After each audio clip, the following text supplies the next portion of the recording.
Aujourd'hui, en vendredi saint, je vais vous montrer comment faire un jambon à l'érable. C'est très facile, c'est la meilleure recette que j'ai trouvée. Écoutez, c'est la meilleure. Fait que là, c'est sûr qu'il faut choisir un bon jambon.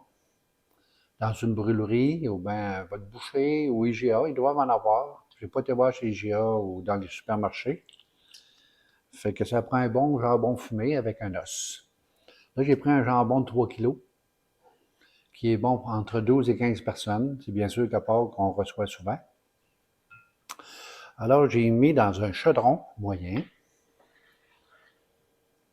J'ai déposé 350 ml d'oignons hachés fins ou 250 g d'oignons.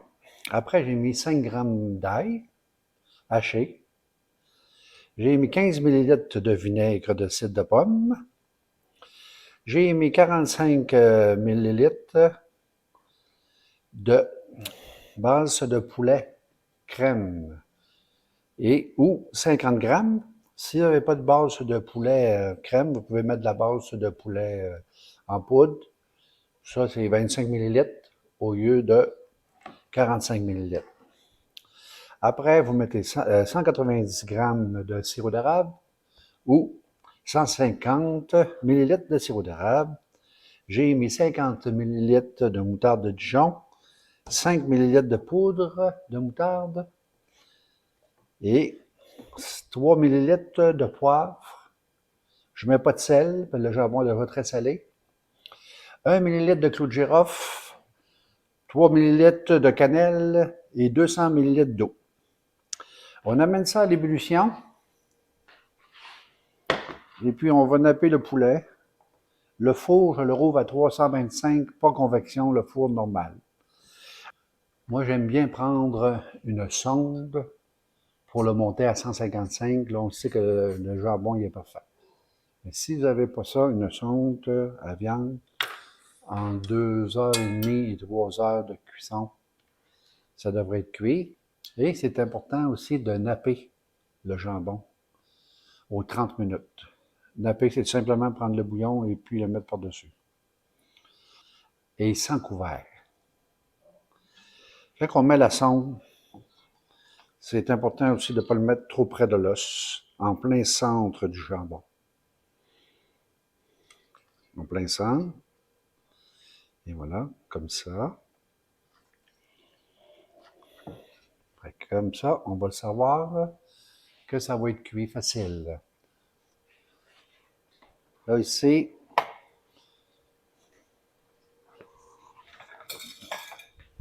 j'ai amené ça à l'ébullition. Fait qu'on nappe le jambon, tout simplement.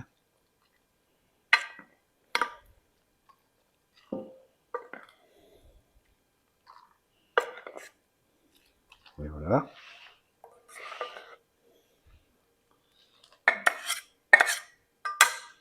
Et on a juste à le mettre au four à 325.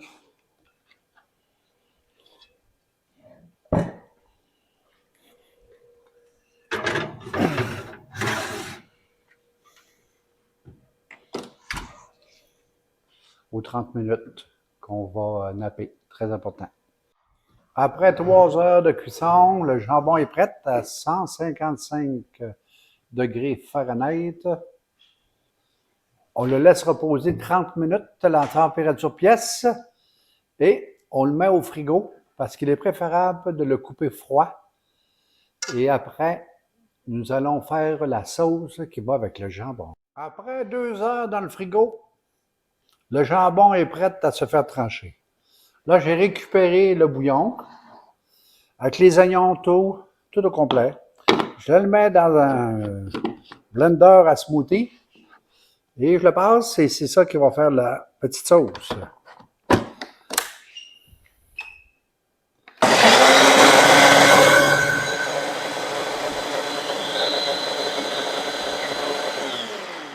Pas longtemps, à peu près une dizaine de secondes. Puis là, la sauce est prête. C'est aussi simple que ça. Regardez-moi comment il est beau. Là, on fait des belles tranches. On coupe des belles tranches.